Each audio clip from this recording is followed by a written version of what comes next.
O mga kambal, ba't naparito kayo? Anong kailangan nyo sa akin? Ba't natawag nyo ako? Ako, JC, huwag na kaya tayo tumuloy. Kasama ng tingin ni Kuya Landy. Ikay, ano? Nandito na tayo eh. Torpe ka talaga. Kuya Lando, nandiyan po ba si Jackie? Niligawan po kasi ng kapatid ko eh. Ano? Ano sinasabi nyo? Liligawan nyo anak ko? Eh, mabata nyo pa. Bakit? May trabaho na ba kayo?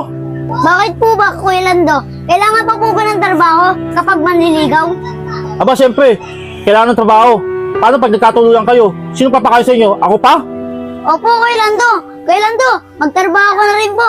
Tapos po, dyan nyo na po patirahin tong kapatid ko. Tsaka po, Kuya Lando, dyan nyo na rin po pakainin to. May nalang naman po to kumain eh. Kapagising, nakakaya kay Kuya Lando. Kuya Lando, sensya na po. Pumunta lang po kami dito para makipagkaibigan sa anak nyo. Opo, Kuya Lando. Pagkatapos po nun, mag-iibigan na po sila. Ayos kayo mga bata kayo ah. Ang gagaling nyo ah.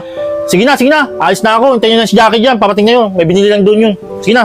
Sige po, Kuya Lando.